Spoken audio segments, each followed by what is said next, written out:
The following show do not reflect those of WSMN, its owners, and/or associates. Lisa and Robyn are two fun friends diving deep into conversations where nothing is taboo. They believe in eating dessert before dinner and wearing the bikini.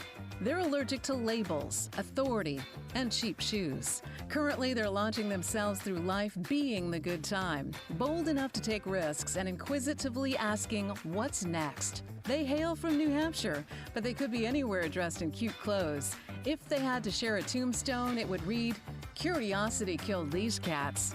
Your hosts, Lisa and Robyn, on the mic.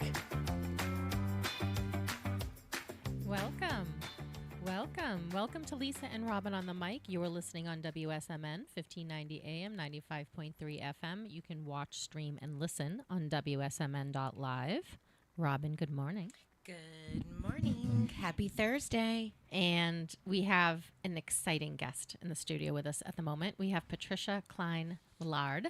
She is the head librarian for Information Services. No, let me back up. She is the head of Information Services at the Bedford Public Library in Bedford, New Hampshire. And in addition to being a book lover and a film enthusiast, she also holds a doctorate in music as a harpist. Very interesting. Welcome. Thank you. I'm excited to be here. Wow, a harpist. We should have had you bring your harp. We should have had you play. Yeah, YouTube won't censor us. Where do you play? Right now I mostly just play for my own enjoyment, so just play at home. So library gig keeps me pretty busy. So, yes, yeah. I bet it does, especially Information Services. Yeah, so it's great. I get to wear a lot of hats. So, Yes, wonderful. Well, welcome to the show. We're excited. We are always talking books on this radio show. Excellent. And one of the things I've been dying to talk about is Apple TV's series Presumed Innocent. Yes. Yeah. So for everyone out there, if you have not watched it, Spoiler alert. Jinx. But I have to say, if you've seen it, there is no spoiler alert for the book. Yeah. Because if you have seen Presumed Innocent on Apple TV, it does not have the same ending. And it doesn't have the same middle, and it barely has the same beginning. So although I think Presumed Innocent was well done as a series, I do think they should have just said inspired by Presumed Innocent and then given it a different title and made it a different, and kept it the show that it is. What are your thoughts about that, Robyn? I agree. I thought the show was really well done. It's just different. It's hard to sit there and watch. It's hard to sit and watch through any movie when you know, hey, wait, that didn't line up. Because I like things to be in a certain order, and I like how they go. Yeah. And I didn't. What are your thoughts? Yeah, well, and I mean, the pacing was so different, too, because, the book, you get a ways into the book before he's even on trial, and, they're indicting him right in that first episode, so it's kind of, you almost get there so much faster, and the characters were treated so differently, and, of course, we have a different ending. But, too, we're also adapting a book from 1987, so there's a lot of things that needed to change, too. Right, and so I was reading a Vanity Fair article, and they were saying, we need to redo, because 1987 and 2024 are such different time periods. So, in your opinion, did we need to change it from its original? I mean, I don't think you needed to change it from the original, but, where you're trying to kind of make it more relevant for a modern audience, there's always going to be things you want to update. And they could have chosen to set it in the 1980s. That's true. Right, and then we didn't have to have the cell phone issue and all of the other stuff that we have to bring in. Right, and I mean, in 1987, too, you're not even having, the level of DNA evidence that you have now. So yes, that's right. That was a big component in it. So one of the things that I used to say as a book lover is that the book was better. But then they started really making really great movies from books that I loved. One of them was Fight Club. Yes. Oh, yeah. So I couldn't have loved the Fight Club movie any more than I've loved it. And, Rule number one. Right. You don't talk about Fight Club. And then No Country for Old Men. Yeah. That was a book that I loved, and I thought I loved the movie even better. Because, and remind me the author's name. Oh. Colin. Oh. No. He wrote The Road. Cormac McCarthy. Cormac McCarthy. I'm reading The Passenger now. which was the last book I guess he wrote before he passed away. That sounds right. And so reading him is a little different. I think the movie provided filling in the pieces more, I should say, because sometimes reading his books, the dialogue is different. There's no quotes around it. There's no he said, she said.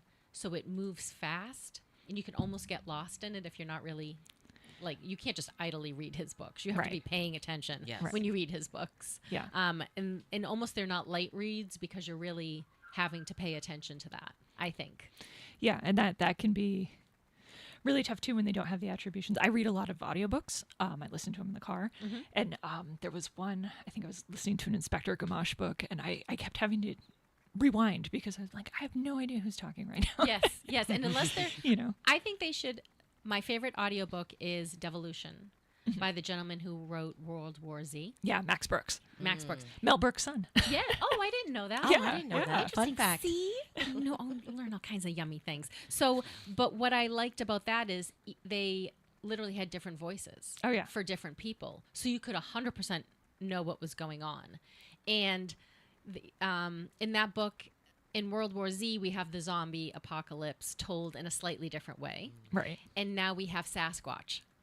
In Devolution, we have the Sasquatch family told in a different way.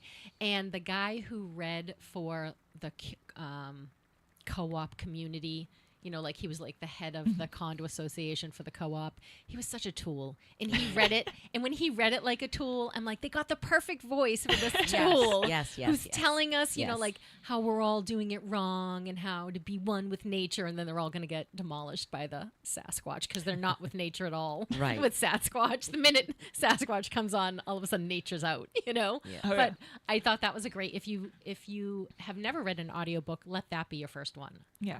I will say, too, the audiobook for World War Z, it's just like a star-studded cast. And I don't know if that's the Hollywood connections he had or what, but you know, because it's kind of a journalist going around doing interviews, you know, every interview they have a different actor. And I'm trying to remember. I know Alan Alda was one of them. And Really? Like, yeah. Oh, so that's excellent. So now I'm going to have to listen to that Yeah, one. absolutely worth listening to. And then some of my other favorites, the You series on Netflix. Yeah. So that's Carolyn Kempney's book. Right. And it's about a serial killer bookseller. Excellent. And I feel like if you haven't seen that on Netflix, please go watch that immediately on Netflix. And the books have been fantastic. But again, the books and the movie and the TV series are so different.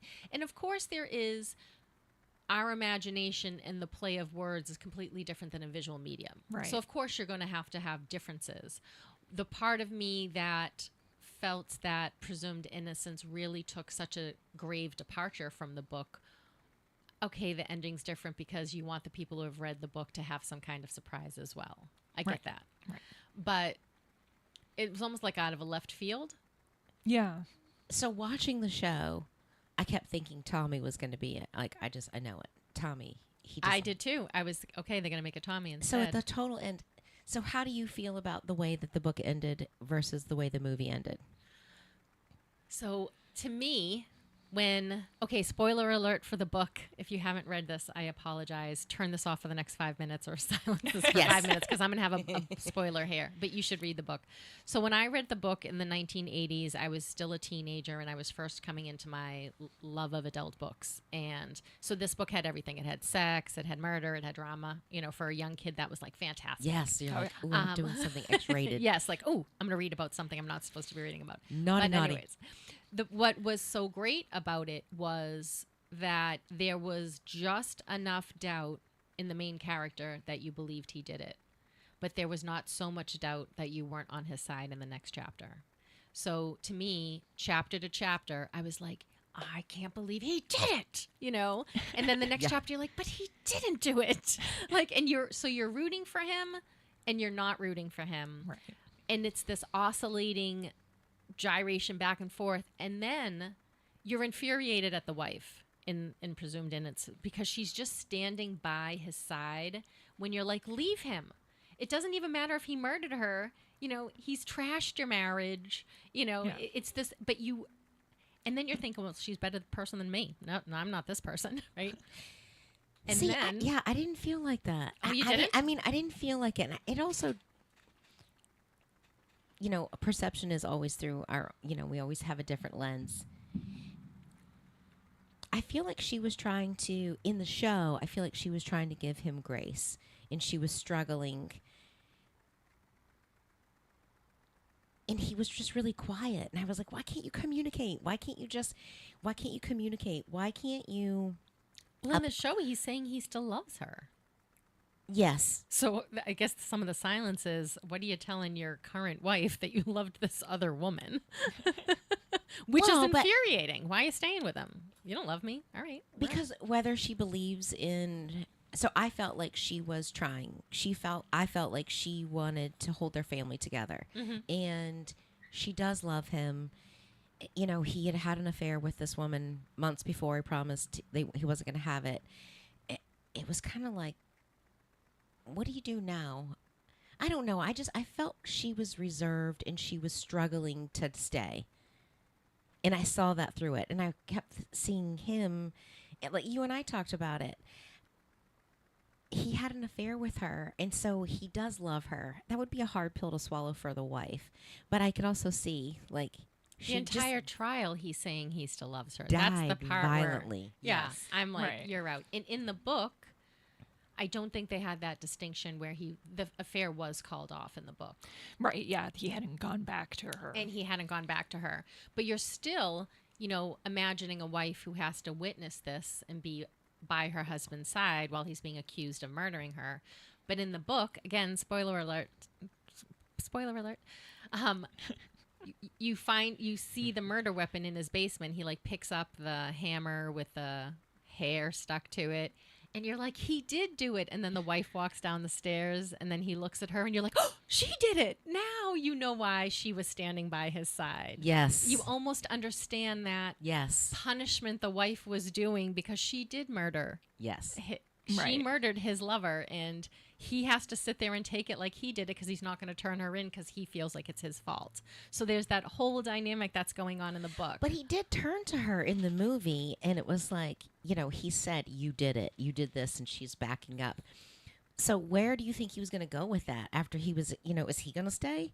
I mean, because that's kind of crappy if you decide that now that you found out if she murdered her, she stayed with you through all of this and through a pregnancy, of another woman. Are you going to leave her? Right. Is it so messed up you could only be together? Because Right. now you're all entangled in your own messes. So the only people who can be in this mess and understand this mess are the two of you. Right. Well, in that, I mean, I think there's a lot more argument for why they stay together in the TV series because they're protecting somebody else as Yes. opposed to, I'm staying with you because, they have a small child in the book. Yeah. I think their kid is 8 in the book. And, as Yeah. opposed to we're doing it, almost like I think we talked about defending Jacob at one point too, where it's really that book Oh, about the gosh, parent and yes. the parents questioning their child and what do you do when your child is in this horrible Yes. situation. And I liked the book. I liked the book more than the show because I thought, we'll get into that in a second. But the book, I thought, normally the story would be told by the kid who's accused of murdering his classmate. But this is told 100% in the perspective of what is it like to be the parent of a kid accused? Yes. Do you question, like I loved when she was questioning every time he pushed a kid at a playground or Right. whatever. And that's just kids. Kids are always pushing each other at the playground, right? But now it's changed the light in which you view your kid. Yes. And you start to question everything. And you start to, and then you question yourself. Yes. And then, yeah. So Yes. defending Jacob is another really great one. In the book, did she have a car crash with him? Yes. Okay. Yes. And in the book, spoiler alerts. Yeah. But in the book, he's not in a coma. He's dead.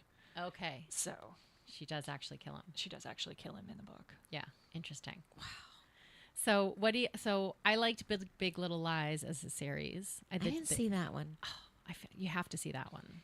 I went back. Well, so I used to like, Da Vinci Code. That one was a popular one. Yes. And Angels and Demons. Yes, that's really good. I forgot that one. I liked the movie better than I liked the book. just because I think Dan Brown is too wordy for me. Mm-hmm. He goes way too technical and I feel like he gives us information that's not necessary. Mm-hmm. He's not a good storyteller for me. Yes. Yeah. He gives you the facts and all of these things, because I do like government. Like I love the spy, the intrigue. There might be, yeah, the adventure of that. yes. But I don't, I feel like it's like reading Genesis, the Bible, or, or Exodus, where like who begot who, and, And you're like, okay, as they had my a bunch mother's of kids. uncle. And yes. All right, get to the part where the action takes place. Yes. And so to me, I liked the book. I liked the movie better than the book for those. One of my first audiobooks was called The Princess. It was The Life Behind the Veil. It was about a Saudi Arabian princess. And this was mid-90s. I'm driving to Virginia from the Cape, and I don't even know where I picked it up from. It was a CD. A cassette. Oh, it was a cassette. Awesome. It's it looks like a book, and you open it up, and there's all the there's all the cassettes, Yep. and you pop out the first one, and you're like, oh my God, flip it over. Oh, I remember. But man, I remember at 3:00 in the morning driving down, because sometimes we didn't leave until 8 or 9 o'clock at night to get on the road, miss the traffic over the bridge. And I just remember being in the car and watching the road go by and listening to this young girl through the eye, what her life is like to be a princess in, surrounded by Arabs and the things that you couldn't do. So that was probably my first where I got hooked on audiobooks. And then the second one was Everest. And now I like the book better than I do like the movie. I think they've done a bunch of different. Krakauer. John Krakauer. Yes. Okay. Yes. So that book, I read that book every year for like 10 years. Because I just thought, this is a true story. Right? People are doing this every year. People are going and they're trying to conquer themselves in conquering nature. That's the way I view Everesting. Yeah. And it's just that people train, they put their life on the line. The people who put their life on the line to help the people doing it is like a whole nother thing. Yes. So, and John Krakauer, to me, is one of the best journalist writers. Under the Banner of Heaven Oh yeah. is about the Mormon murder. And then the one that the football player gets killed by fraternization. Can you look up John Krakauer for me? My phone is almost dead. I can't look up anything. But John Krakauer, amazing writer. Absolutely. Amazing writer. Like, Yeah. the book starts, I'm standing with one foot in Nepal and one foot in China or whatever. Yeah. Like he's on two, he's Under in two the places. Banner, Into the Wild. Yep. Where Men Win Glory. Yep. That's the one with the football player who decides to go and fight. Maybe it's Iraq or Oh, okay. Afghanistan, and he gets killed by his own people. Oof. And so it's that Yeah. story. Because there is occasionally, and I don't even know I'm saying the word right, fraternization. I That's think not so. the word. Yeah, fraternization. Yeah. I know Yeah. what you mean. So when you're killing your own side by accident. So whenever I used to watch movies with my father always used to watch war movies with me. They'd have the trenches and people would be shooting in the back over the people in the front. And I'm like, what's happening here? You're just going to shoot each other. And my father would say, yeah, there's a term for that. It happened all the time. I'm like, well, this was a terrible setup. Why didn't you have a better setup? I was always questioning my father on why was happening in World War II, Yeah. and that they did it all wrong. Like, why did they go to Normandy on this day? Well, the weather was bad. Well, just wait. We can't wait. It's war. Like, Right, my father was right. always having this conversation with a 10-year-old. He was just like, this is stupid. You're doing it all wrong. I was trying to think. Ken Follett, Pillars of the Earth. I've never seen it. I mean, it's like an Oh. encyclopedia. Yeah, they're great. They're great books, and like you learn so much from them, but also Yes. they're just And fascinating it's characters. mid-century, you sell your daughter for a cow because you need to eat, but they're on this journey, and it's really about building the cathedral and how many years it took, and it took. So he's a stone carver, and how his family. It's just a great book, and I thought They had like a mini series or something on it. Yeah, and I haven't seen it. I know we have it at the library. Gosh, we watched it years ago. Yeah. And it doesn't do the same justice of it because I feel But like if you don't want to read the book, would you enjoy? Is it a worthwhile show? Because there are people who are not going to be readers, and I think that's fine. But you have a way to access the same stories. So I get so excited when I can share something with my husband. So I was so excited to share Presumed Innocent because I loved it so much as a book. And then I'm like, okay, this didn't happen. Okay, I'm going to stop talking.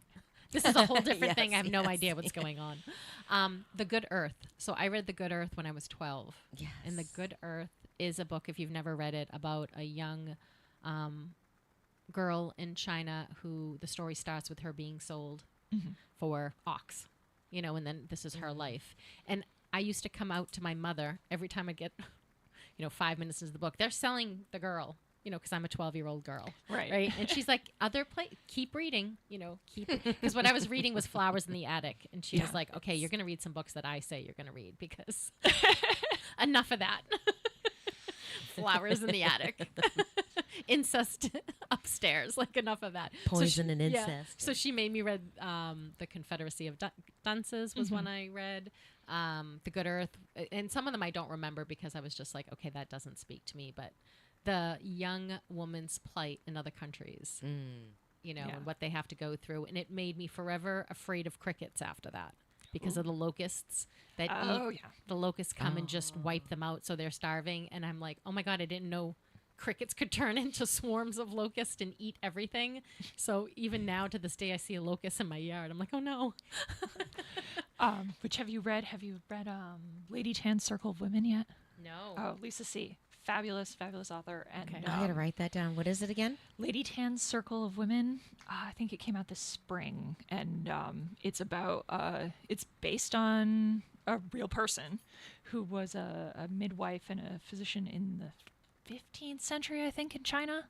So, and it's really just you get really a fascinating glimpse into the culture, but also the characters are just wonderful and kind of she does have this circle of women and how they all interact with each other, and it's really a beautiful book. And she's she wrote Snowflower and the Secret Fan as well. She does a lot of I read that one. Yeah, she does a lot of really, really good research and just like beautiful detail. Yeah, and great stories. What else did we love? So you're a big sci-fi person. I am. I love. What are some of your favorite sci-fi books? Oh, I loved Wool by Hugh Howey. The Expanse series by James S.A. Corey, which is, it's kind of mammoth. I think there's 9 books in the series, but again, just really great characters, really great world building. The first one almost has kind of a noir mystery thing going on, which is a good time. Let's see. I always love the classics. I read a fair amount of fantasy too. What are some of your favorites for fantasy? Well, I mean, Lord of the Rings, you can't discount. I used to read that. I went through probably for like 10, 20 years. I used to read it like once a year. Let's see. I think we talked about Leigh Bardugo earlier. Love Leigh Bardugo. So she wrote The Ninth House, which takes place in Stanford? Yale. Yeah. And Yale. she's a girl who's got a bit of magic, and she's leading you into all of this superstition around why Yale is so powerful. And they all have like a little bit of magic. Yeah. And so there's magic in there. But she was a drug addict because she could see dead people. That was like one of her magician tricks, right? But as a child, you don't want to see dead people. And the only thing that made the dead people go away was drugs. So she became a drug addict. So she starts the series as a recovering drug. Something bad had happened. They had rescued her from that if she went to go do this at Yale. And, and it's just this fantastic story. And what I haven't tried to read a lot of science fiction recently. I read everything Hugh Howey wrote, which is how I ended up at Wool. Oh, yeah. And so I got used to the way he wrote, so then I could handle what he wrote. But sometimes, at least when I was younger, I was like, all right, this is way too much world building. Yeah. And someone had asked me to like beta read one of their books. And I was like, wow, this is really slow, but I don't read this type of book. It might be me. And he says, oh no, it picks up after page 75. Yeah. And I was like, 75 pages is too many pages of world building. And so he's like, no, but it gets so much better. He was an engineer who was writing this book. And I said, but if everybody tells you that the beginning's slow, that then you've got to carve out some of this. We can't get 75 pages before anything happens. We need, 7 pages of world building. Something has to happen. Build 7 more pages of worlds. Like keep me going with trails of breadcrumbs. But I can also skip. Yeah. I've learned I just skip a chapter. Like this is too much. Yeah, and that's really kind of a skill you have to take into sci-fi and fantasy reading. I had a friend who we were reading a sci-fi book at the same time in high school, and she was like, "Oh, but I'm just really confused." I think it was the Forever War, and she was really hung up on like the mechanisms behind the space travel and the time travel and why the relativity. And I'm going, no. You just have to accept that exists. Yeah. And then move on. Yeah. You that's not the point of the story. It's just what allows the story to happen. Right. Because we're for every storyteller, whether it's fiction or what I mean, except nonfiction, I guess, but we are suspending disbelief. Yeah. So that's what you're doing when you're reading. And that's also what you're doing when you see James Bond spinning on a rope in the air, shooting and with one bullet hitting his target. That's suspension of And yet they never disbelief. hit him. They never hit him. It's amazing. He's like so fast. But that's what we're doing in these stories. So sometimes you have to, because sometimes my husband will say, well, what happened there? I'm like, well, we're leaping over there. The writers lost the thread for a second. Just accept it. Move on. Well, I always pick out the inconsistencies. I'm like, that can't be right. And Chris is like, it's just a movie. Yeah, it's just a movie. Just remind me. Harlan Coben. Love him. Grew up. And so I think... What kind of books did he write? Suspense thriller. Suspense thriller. But there's always a twist to it. I really wouldn't say it's a sci-fi. What would you call it? Yeah, I mean, I would say suspense thriller because there's like the Myron Bolitar books, and then there's a lot of standalone stuff, and a lot of that's been being made into TV shows and stuff. I've seen a bunch of them on Netflix. Some of them not even in English. Wow. Yeah.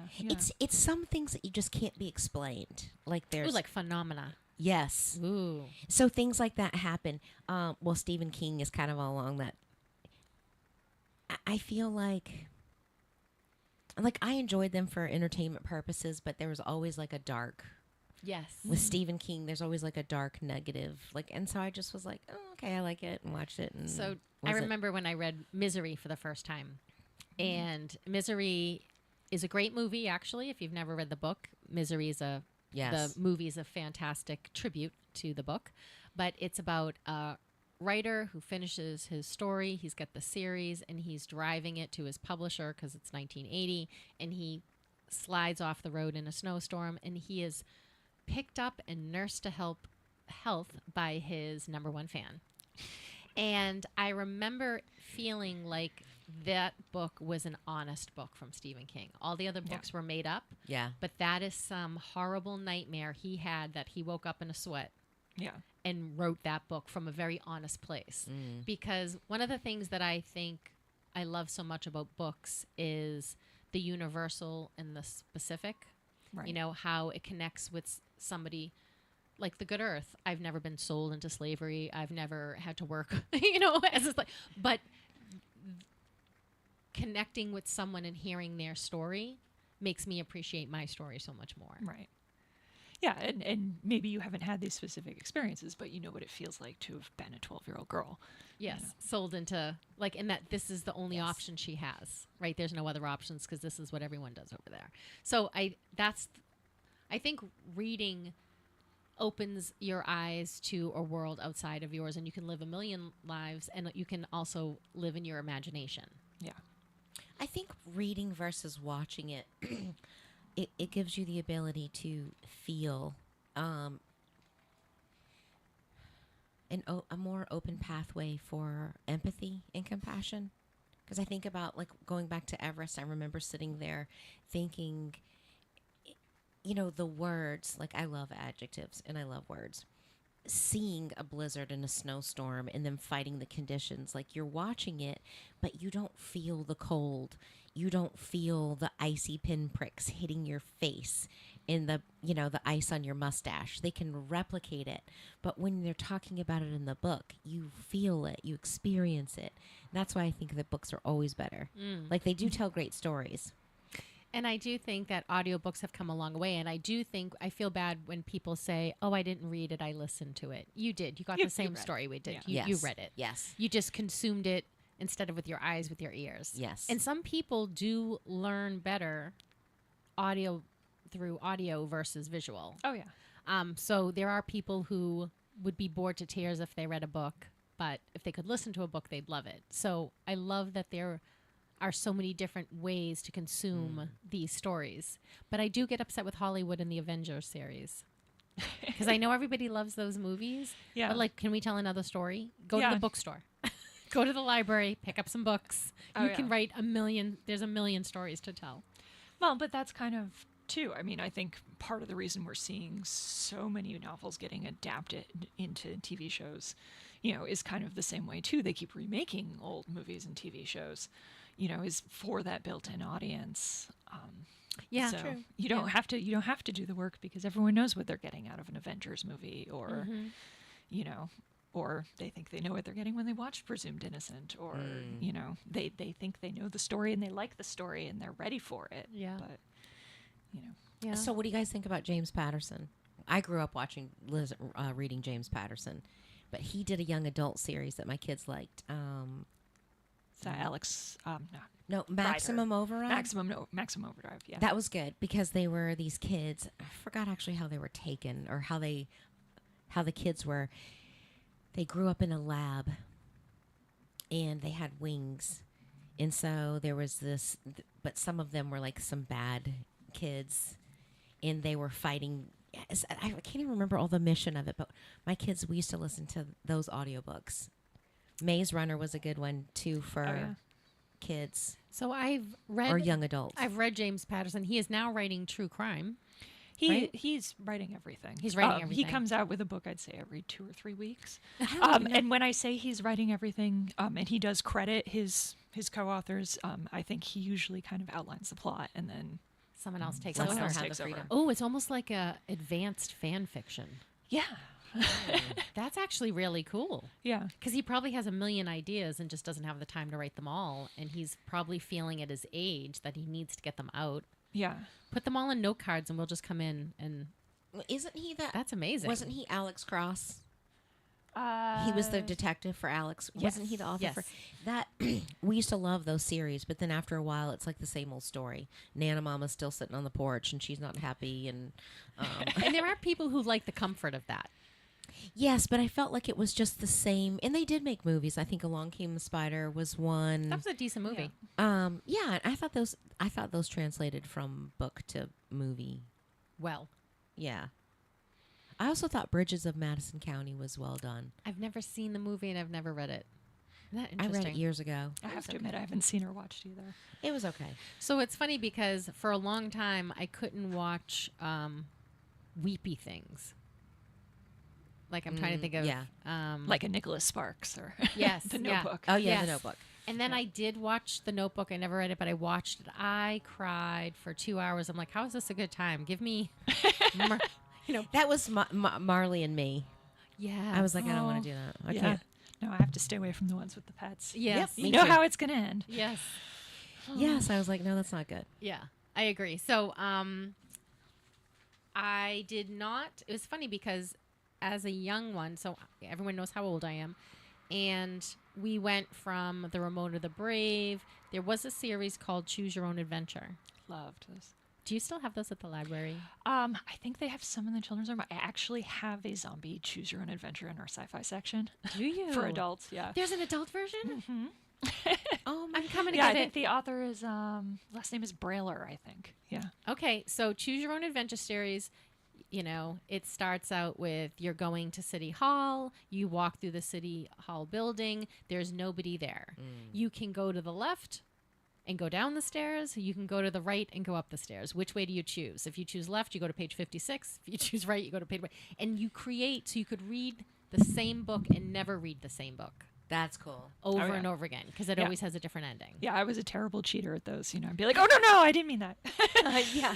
Go back to page 8. Sorry. I can't tell you how many times I would like turn to the page and be like, and you're dead. I'd be like, no, I did not choose that. But that was the great thing. You had another story. Just go back, That's 2 more. But I used to love that series. And I feel like that would take off again today for children. Oh, yeah. Because I think one of the things that's so interesting about the screen and all of that is it's passive. Yeah. And there's a lot of action to it, where those books felt like action to me. Yeah. And then I was in the story because Right. I was making the decisions of the story. Right. And in that sense, it's more like all the first-person video games we have as Yes. opposed to sitting down and watching a movie. Yes. So now I'm going to come and get Choose Your Own Adventure series as an adult. Yes, absolutely. I will report back. Yes, if I was love so it as excited much. when that one came out. I was like, yes. Because I thought we should start writing them for kids again. Bring those other ones back. I did find some in a used bookstore so I could have them for my nephews when they get a little Oh, older. excellent. Because that was something I wanted to. That was like another way to fall in love with reading. Yes. I think, Yes. really cement in that this is going to be a lifelong love, is the love of story that way. But so we, and then I went into true crime. Did you read Anne Rule? Are you a big Anne I Rule haven't read person? any Anne Rule, but I'm very familiar with her, and she's still very popular. Yeah, she is. Small Sacrifices, you have to read Okay. that one Oh, first. I'll put that on my list. Yes. Put that on your list. Well, there was one too about was it the Green River Killer? Yep. That was back then. Something about. Wasn't he like an electrician or a plumber or something? He was a little bit overweight, but there was an inkling like he would wear women's clothing. I know the Lingerie. BTK. Oh, Was that the Green River Killer? I don't remember. I know the BTK guy used to dress up, but he was a dog. When they used to come and get your dog, if your dog, like a dog catcher. Or, Yes. Yeah. Oh, we just watched one that's really good, and he is such a phenomenal actor. Mindhunter was a good series. Oh, Mindhunter was fabulous. I That's was a great kind of series. bummed they didn't Mindhunter. I keep know. going with that. I know. I thought they were going to make another one, but it just fell silent, huh? Yeah, the director was it David Fincher who was doing that? Yes. Yeah, and he got some other big project he wanted to focus on, and Okay. just decided. No. Yeah. What did you think about Gone Girl? Oh, I still didn't read it. The book was just like, ugh, like just kind of a visceral Yeah. experience. Like there was nobody to like in that book. They were all horrible people. Right. And I remember watching the movie and being like, yeah, I hate all these people too. Yeah. Ben Affleck was a little bit more likable, I think, than the main character in the book. But Yeah. that And was- so Gillian Flynn wrote Gone Girl, and instead of the surprise being at the end, you have the reveal of the surprise, and you're holding the book, and you're like, but there's so much of the book left. yeah, it was like literally dead center. Dead Like, center of this book. And if you've seen the movie, I think you could read the book and still enjoy it a lot. Yeah. There's that one scene, or the one scene in the book, and I don't remember if it's in the movie because I distinctly remember it in the book, but she talks about as a woman having to like whatever your boyfriend likes, and all these iterations that you take on. You're the tattooed skateboarder chick. You're the corn The dog cool football. girl. Yeah. Yes. And she gives them all names. And I remember watching an interview with her, and she used to have to, she'd write really dark stuff, and she's a pretty nice person. Yeah. Funny and Gets it all out amiable. of her system on the page. Kills people on the page and goes upstairs and has a family.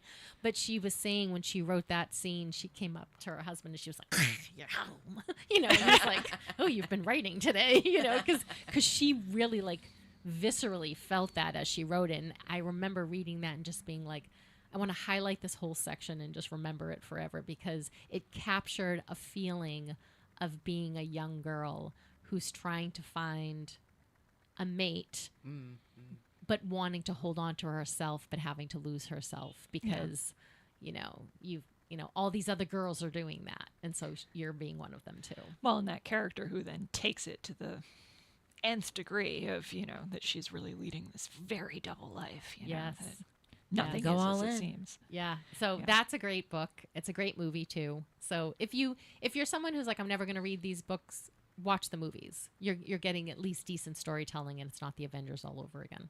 True. That's going to be my theory True. on that. What were some books that... Oh, so we were talking about sci-fi. So I love sci-fi movies, and I don't know if any of these were books. So I love Alien. Was Alien ever a book? I don't think so. No. Okay. I don't know. Yeah. But I love Ripley. I loved I that see that. Alien. Oh yeah. A very simple book. Some of my favorite movies, A Simple Plan. Have you ever seen Oh, that yes. one? I haven't seen it. So it's fantastic. It's That's about good. these guys that go out hunting and they find money in a down plane. Yeah. And so they're like, okay, the only way we're going to, someone's going to notice $2 million. Someone's going to come looking for this $2 million. And they're in this podunk town. And the only way we're going to get away from this It is was North never Dakota, wasn't it? Yes. And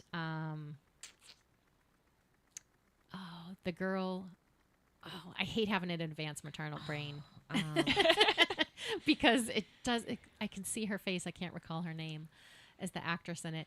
But so the wife is a librarian and she is trying to get them all. She's doing the research to find out who even knows this plane is missing. Where did this plane? So she's doing all the back legwork. Yeah. And the husband is trying to keep his brother, who is Billy Bob Thornton, who's an idiot, who is a moron to the 20th degree. Bridget Fonda. What was the other movie she was in where she killed the roommate's boyfriend? Oh, I don't know. Let me see. That was bad. 80s movies. Love those ones. Single white female? Single white female. Oh, okay. Remember? Did you ever see that? I didn't, but I've heard of it. Yeah. Single white female was frightening. No guy wanted you to wear heels for a while after that. Oh dear. Oh, what's that other one? But the simple plan, and so it's just a simple plan. Just don't spend the money. Don't talk about it. Just leave it until it dissolves. And Right. no one can just do their part. Yeah. And how what seems like just the simple thing going wrong is the next thing that goes wrong, which leads into another thing that goes wrong. And so my family really liked Sons of Anarchy, which I don't think ever was a book, I don't but it was a good TV series. But I felt like, well, of course something bad's going to happen. You're making bad decisions. Where I like the stories that seem more real is something happened to you. And it's kind of like No Country for Old Men. He found that money. Someone's coming to look for the money. Yeah. Well, and it's almost like that too. You can suspend disbelief about, the alien invasion or, magic or whatever, but you can't really suspend that disbelief about character inconsistencies. Like when people do things that just make no sense. Yes. Because that we all understand fundamentally. Maybe we don't always understand the reasons for our decisions, but we know kind of where they're coming from. And so to see a character who's like, oh yeah, I think this way, now I'm going to do that is... Yeah, we don't tolerate that. Right. No, can't tolerate that. Yeah. Yeah. What about A Simple Favor? Did you see that one? Yes. Anna Kendrick in that. And wasn't that a book too? I don't know if it was. She comes over to her neighbor, says, borrow something, borrow sugar or something like and that. then asks for a favor. Yes. And she sets her up for a murder. Yes. Yeah. Oh. That was a good one. Yeah. Yeah. That's why I like, don't talk to Yeah. don't talk to your neighbors. So one movie, I could be burned at the stake for one movie that I did not like, or the book, was The Life of Pi.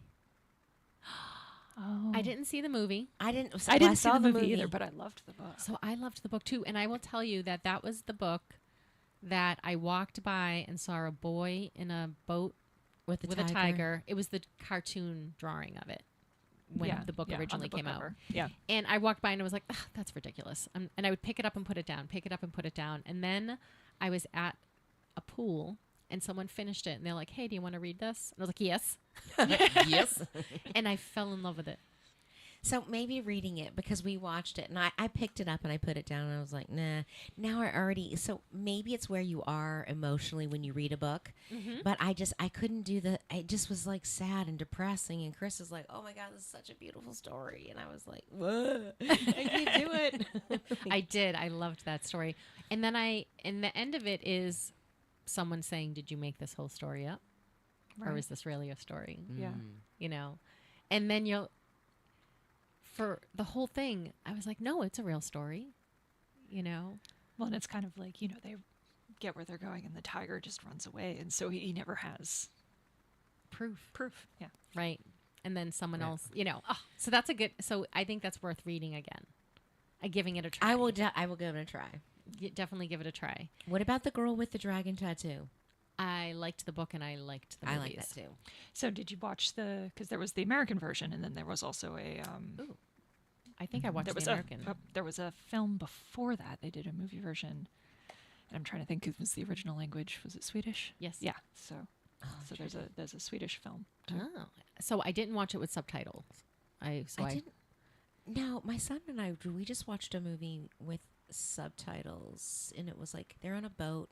It's like a number. It's like 1940. Oh, 1899. 1899. Yeah. Where they're on the boat, and that is a good. I don't know if that's a book. Yeah, but that was a TV series, and again, like you got to this cliffhanger at the end of it. Yes. And no second season, which I just know. kills me.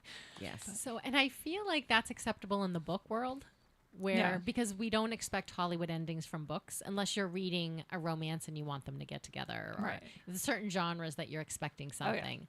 But then there are the books when you're like, I hate this book, I love this book, I hate this book, because it leaves you with this vague piece. So I just read The Devil House. Who's that by? Can you look up The Devil House for me? I'm Devil so sorry. House. Don't mean to quiz you. No, I don't. But it's about a writer who writes true crime. And so his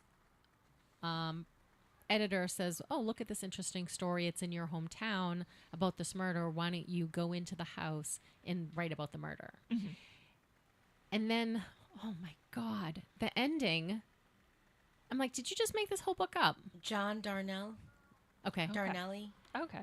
Yeah. And well written, kept me going through the whole thing because we had the satanic cult thing in the 80s where everything was blamed on a satanic cult. So they were blaming this on the satanic cult, and it took place in a porn store, and so They just go hand in there was a hand. lot going, and there was a second story in the middle. So I liked that, but I was infuriated at the end because he's telling the story as if he found what happened, but then he can't make sense of it. So he has someone else read the story, and then the other person reading the story is like, well, what about this? What about this? And he's like, yeah, I don't know. So you don't get that payoff, which you expect in a mystery. Yes, Yeah. you don't get the payoff. And then you're thinking, well, is this kind of a story about how we want neat endings, and we'll take whatever the neat ending is as long as it's a neat ending? Yeah. And what are they doing with journalism? Are they telling us the truth? Who do we... So I hated the book. I was like, I cannot believe I lost a weekend. I powered through that in over 28 hours. Saturday I started it. Sunday night I finished it. Like I was just... I didn't weed. I didn't do anything. I read that book on my lawn. And then to have that and for it to sit so poorly, But then the whole week I'm like, no, maybe that's the piece of it. Who's telling us these stories, and what's the integrity, and are they searching for the truth? Yeah. And whose side are they on? Are they trying to just tell a story where they're on someone's? And so then I like it. Yeah. But first, after reading it, I was furious. And it had those old covers. You know how like the Godfather color was like only 3 colors? Oh, yeah. So it had that kind of, That vintage look to yes, it. yes. And I was like, ooh, in the 80s, I could do the 80s with no cell phones. I could do no technology for a little bit. And so I was infuriated. I loved it reading it. I hated the ending, and now I'm growing to all the questions that it leaves behind. Yeah. Well, and some stories are like that too. That it's just you. I was thinking there's a movie called Rumblefish. It's a early Francis Ford Coppola. I saw it when I was in high school, and I hated it. And it's 20 years later, and I still think about that movie. And I'm kind of like, well, actually, it probably was pretty good because it stuck with me like you wouldn't believe. Yeah, it makes you emote. Yeah, and there's some Or stories. it makes you think. Yeah, when you read them, I read it. What's it about? I have no idea. I couldn't tell you. Because you can't recall. It doesn't stay with you. Yeah. Where there are some books. And if somebody started talking about it, then I would be like, oh, yes. But after a while, it's like you can't keep track of you can't keep track of the books that you read. And I like being entertained, and I like watching good movies and things like that. I hate when they just end it and leave you to draw your own conclusion, because no, I need you. I need you to wrap it up. I need you to agree with me the way that we're going to end this. And if not, I've just I been needed mostly invested with you for the last 2 hours. Yes, and I distinctly don't like this in books, and I definitely don't like it in movies, where you would never guess who the person is they just throw because something. you just threw someone in there. You Yeah. know, like They intentionally misled you, and yes, and I felt that way about Agatha Christie when I first read her when I was young. I felt like, well, of course I'm not going to guess this. It was the butler, and we saw him for one page and chapter. Right. You know, because I remember going back and telling someone, "Who's this character in here?" And they're like, "Oh, they were introduced and whatever." And I'm like, they were such a non-person yeah. in this story. I feel cheated. Well, so I kind of feel like that's the way Presumed Innocent and the movie ended. Yes, I felt cheated. I felt like, wait, where did that come from? And at some point, they even, like, just the camera angles in the timing, the anger of the son. He's out there slamming the basketball against the, or whatever is Baseball. baseball. And you could just hear it pounding. You could hear it. And he was kind of aloof. His bike, it had these things. And I was like, Right. So you do feel a little cheated at the end. And so I do feel like it was kind of like out of left field. And then my brain's going back and be like, wait, I didn't see her energy in, like, how was she behaving before? She'd always come in and ask questions, and she was nurturing, and yeah. like, it just wasn't enough of for me, it wasn't enough of a clue to being like, Or does it become or believable? to put suspicion on her. Yeah. Is the ending believable? The way the story unfolds, because I think that's the genius of a great story. Is it was right in front of our face, And you missed it. and we missed it, because that's what Fight Club felt like. Right. Of course, Jack. Of course, Jack. Yeah. Because you never even really know Jack's name, except like, so there is that element of the second it's revealed to you, you're like, of course. Yep, that makes sense. Yes, like, and I can't believe I missed it. That's the beauty of a story that has the reveal or the suspense piece. I think that's the difference between good writing and good storytelling. And what did you just order Chinese food and like make up a new ending? It's kind of, well, I feel like there's a lot of effort and a lot of art to take you on a journey. And then all of a sudden and I think that's why I have such a emotional reaction when somebody just, we're going to go left right now, or we just abrupt halt, because I've allowed you to romance me and to be drawn into this story, and all of a sudden it doesn't make sense anymore. Yes, and now I'm mad. I'm Now I mad. feel I gave you my betrayed. 2 hours. Yes. So tell us what's going on at the Bedford Library over the next couple of months that we should know about.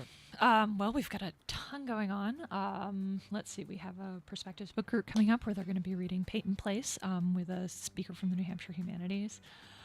We have a seed saving program next week. It ties in with our seed library and Teen Vision Board workshop. We got tons of stuff going on. And where could they find that at the Bedford Library? BedfordNHlibrary.org.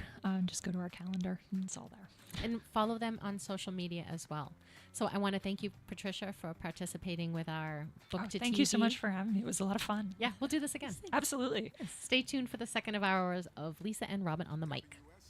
1590, WSMN 95.3 FM Nashua. Listen, watch, and stream at WSMN.live.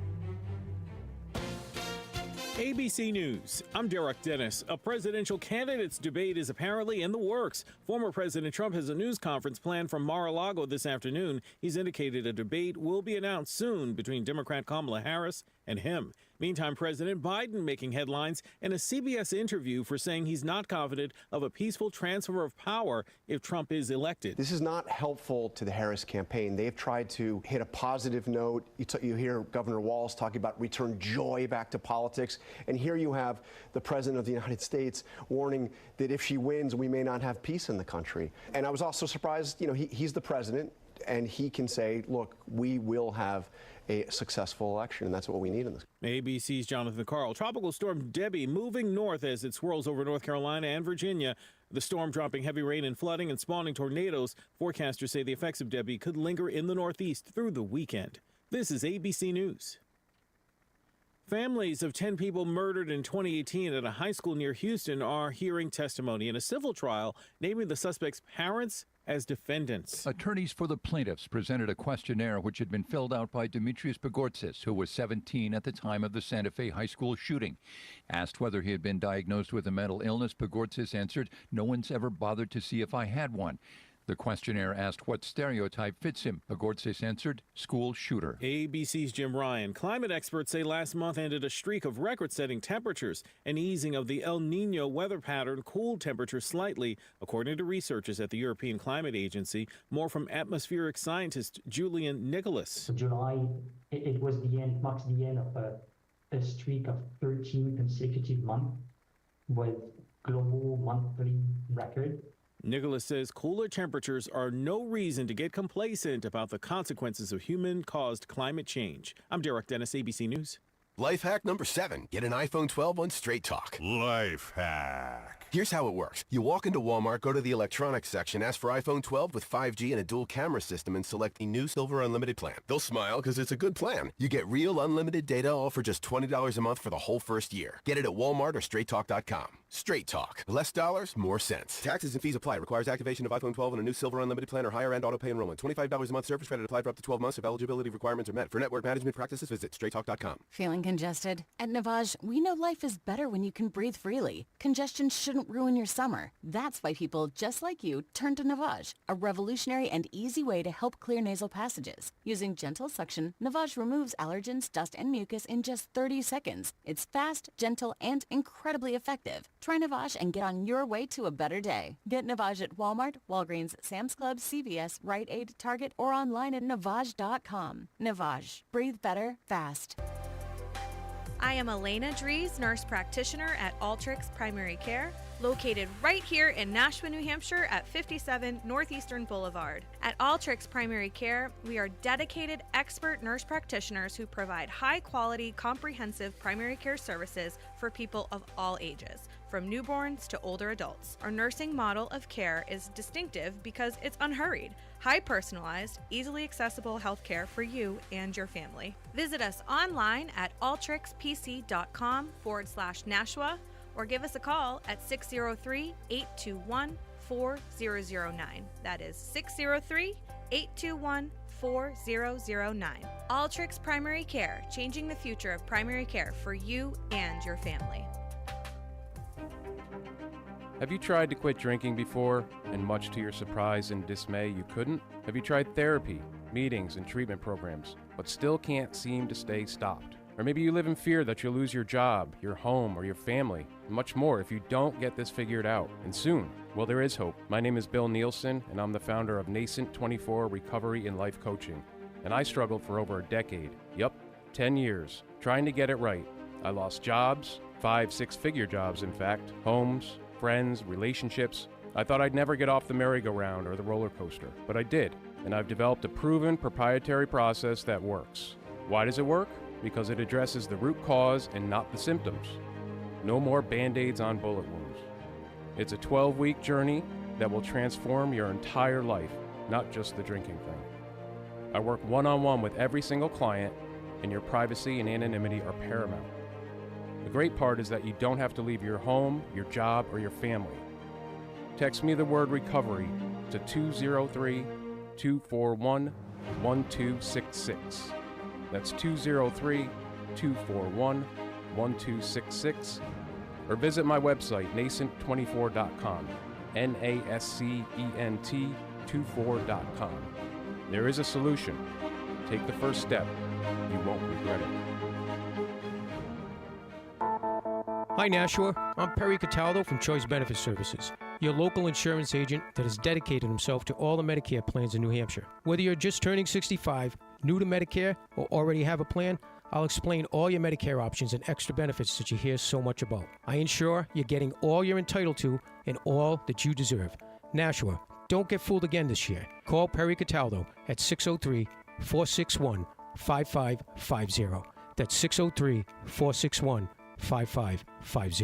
or visit me online at cbsnh.com. That's cbsnh.com. I look forward to hearing from you. And remember, health is wealth.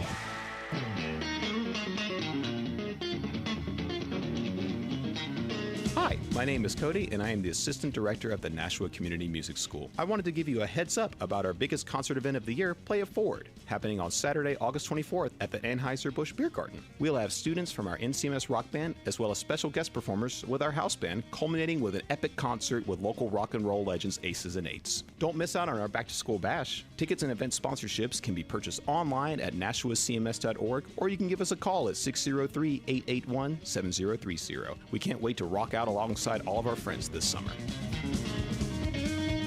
The views and opinions of the following show do not reflect those of WSMN, its owners, and/or associates. Lisa and Robyn are two fun friends diving deep into conversations where nothing is taboo. They believe in eating dessert before dinner and wearing the bikini.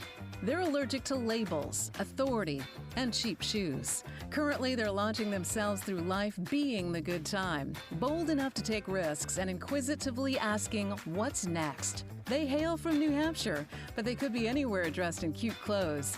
If they had to share a tombstone, it would read, "Curiosity killed these cats." Your hosts, Lisa and Robyn, on the mic. Welcome. Welcome to Lisa and Robyn on the mic. You are listening on WSMN 1590 AM, 95.3 FM. You can watch, stream, and listen on WSMN.live as well as Facebook Live and YouTube Live.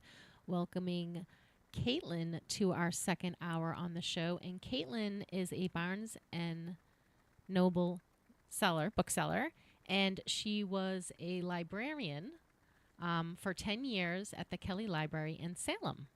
Welcome, Caitlin. Be here. Oh, it's so good to have you. So we are going to talk all things books. Great. Today.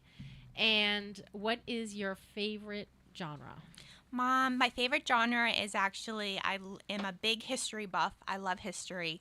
I got that from my dad because he's a huge history buff too. And I like World War II historical fiction. Not necessarily all like Holocaust books, but like spies and the resistance. And I'm just fascinated by that world. Excellent. So did you and your dad share books? Not so much. He's not too much of a reader, but he just likes history in general.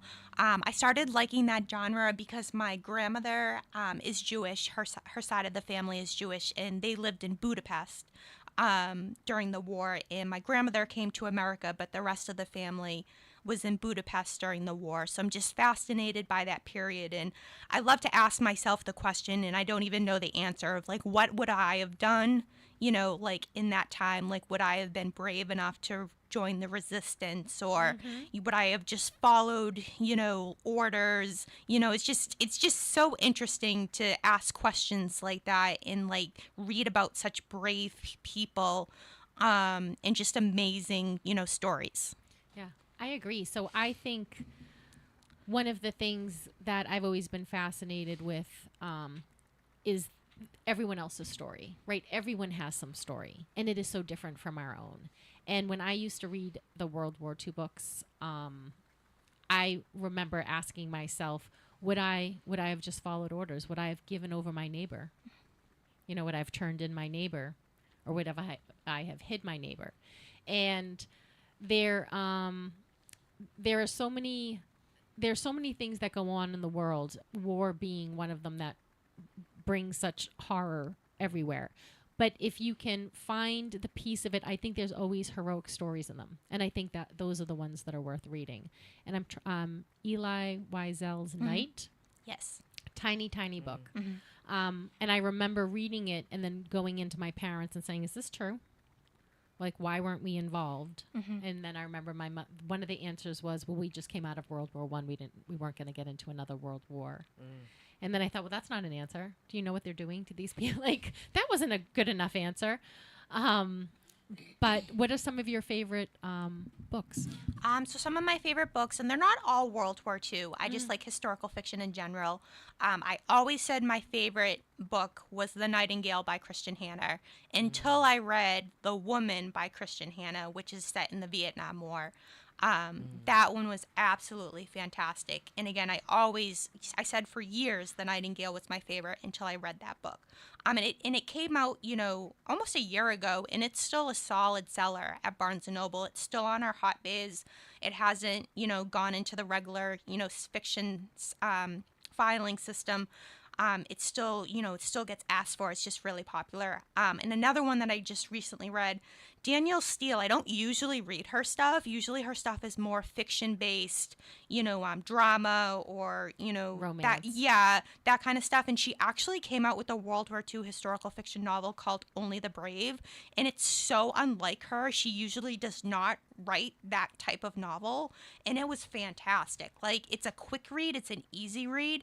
But if you're, like, just getting into the subject and you want to read, like, a first book of World War II, I totally recommend that one because it's a quick, not too deep, not too dark read on the subject.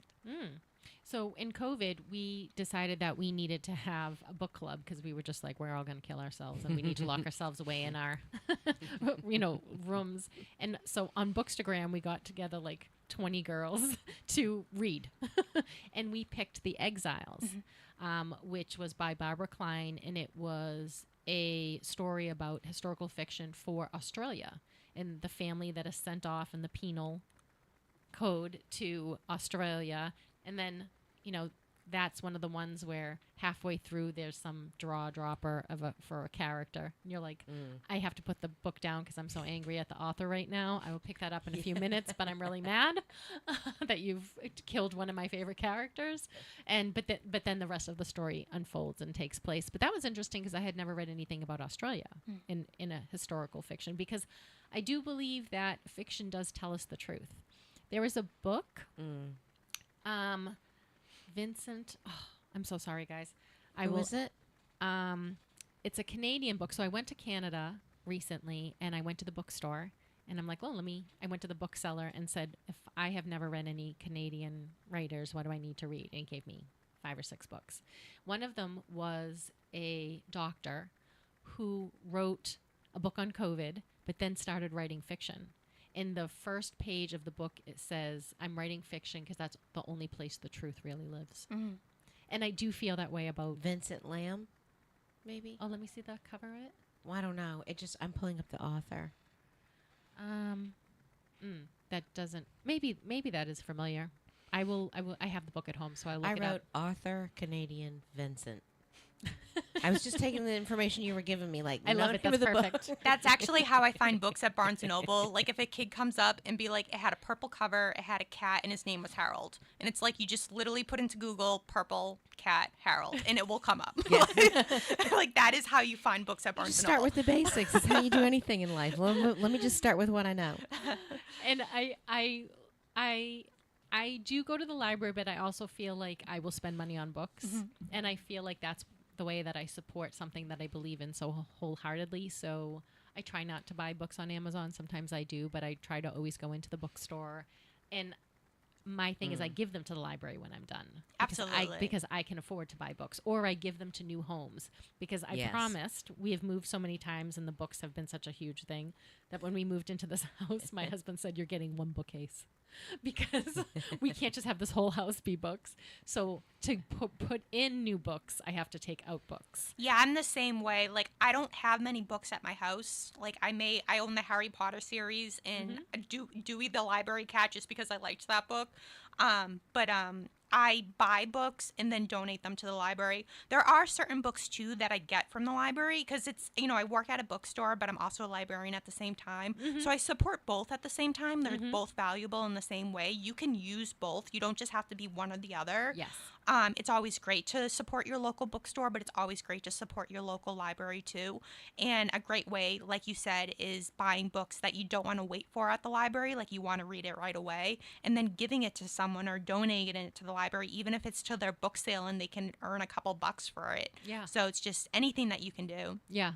Have there been any good book to movie or book to TV screen adaptations of your favorite books? So I was a children's librarian, and I'm not huge into children's book, but I did like some of the young adult books. I'm more into that than the children's. But definitely like the fantasy, sci-fi, Hunger Games, The Maze Runner, The Uglies. Like that just came out, I think, on Netflix as a series that I haven't watched yet.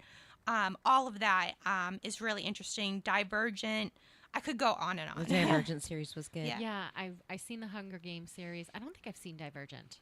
And the Hunger Games is just coming out with a new book following one of the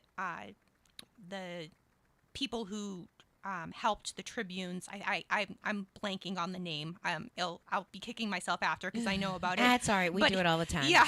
That's what we're known for. Yeah. But they're coming out with a new one. I think sometime next year. So keep on a lookout for that, and I'm sure they're going to have a movie out coming soon. Yeah. So yeah. So they're still in the process of writing books. The Hunger Games, the series hasn't ended because they're going back in time. So the Hunger Games took place in whatever year it was, and now they're going back to the characters and how they started.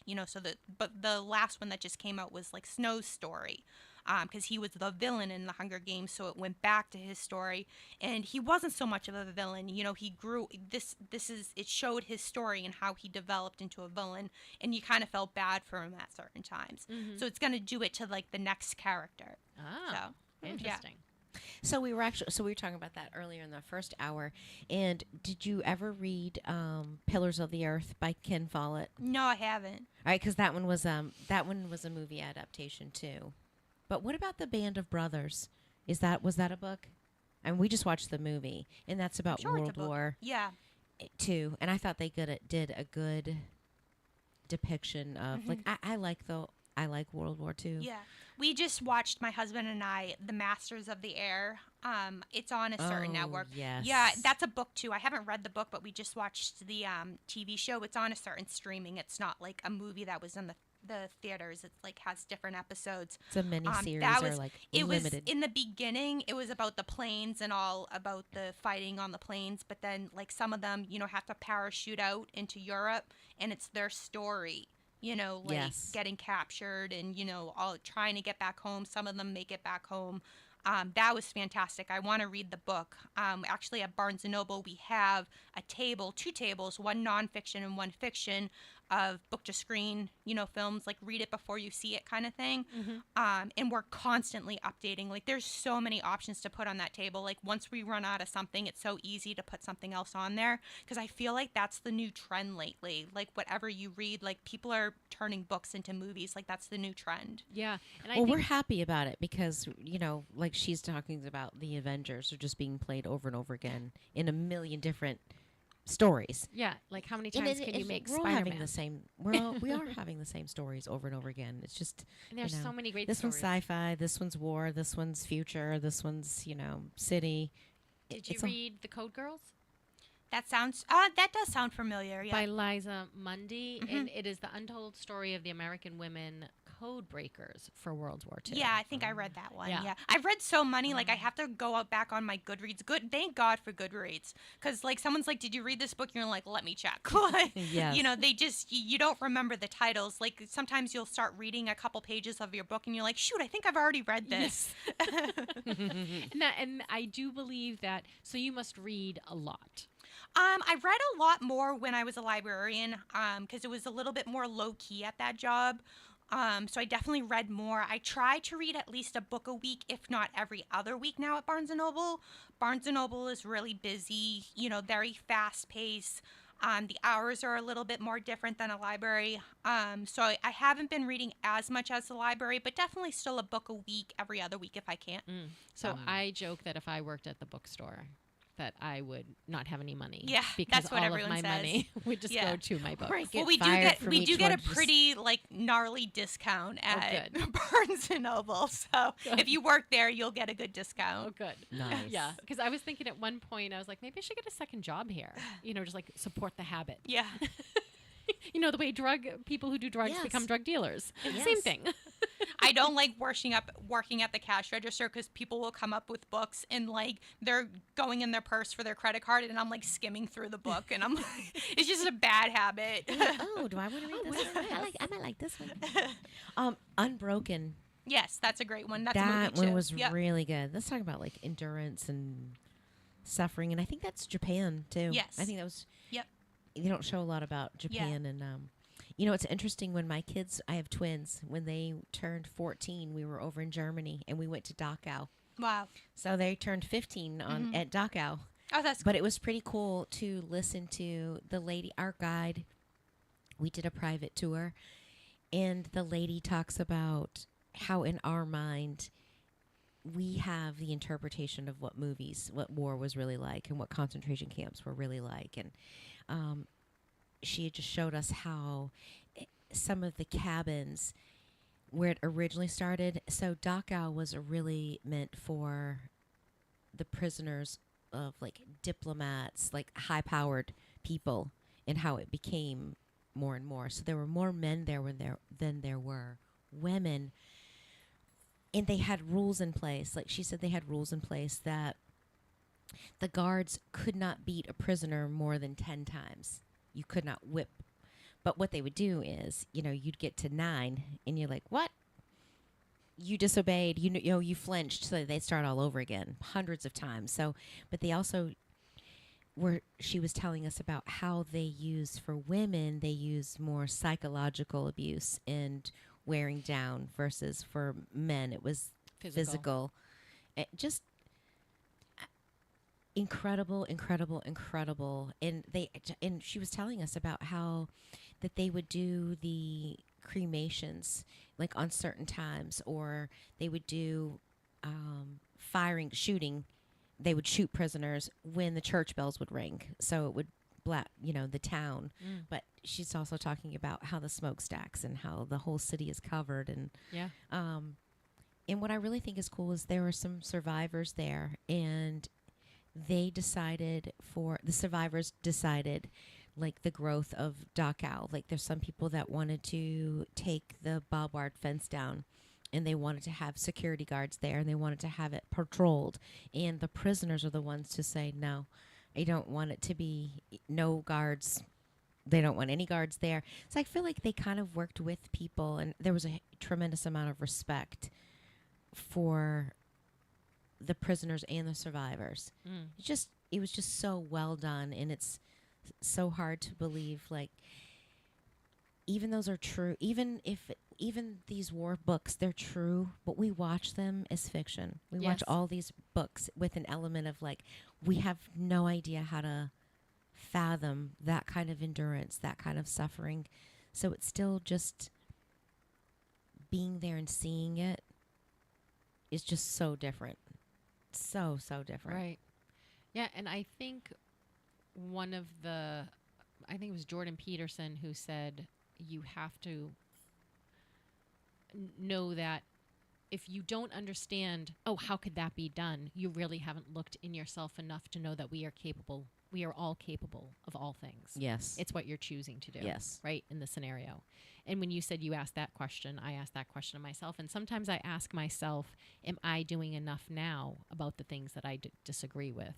Because one of the things that I think is so disturbing when you've read enough about World War II, for example, is that it takes one generation to brainwash the children. And if you look at our generation now, I mean, sometimes it feels like they've been brainwashed to a different story than we've been led to believe, right?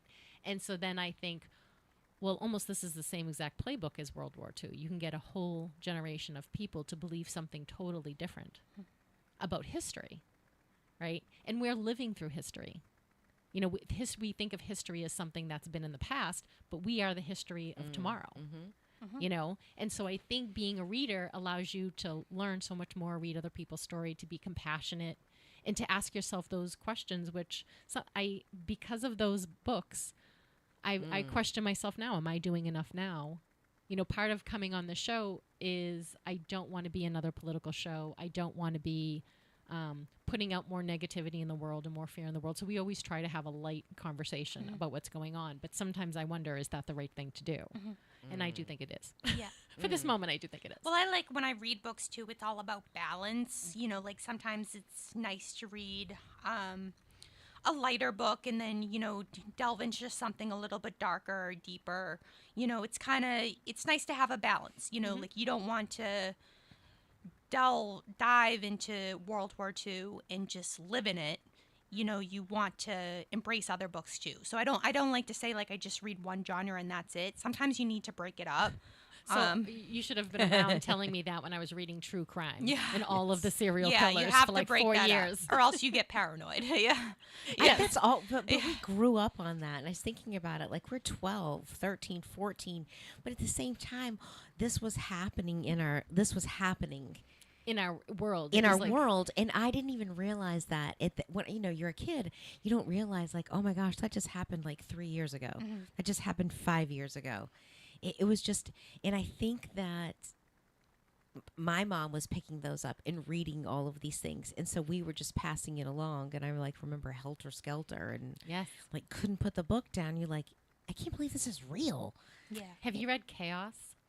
Chaos, no. It's a red cover and it talks about Charles Manson, Helter Skelter, and the CIA.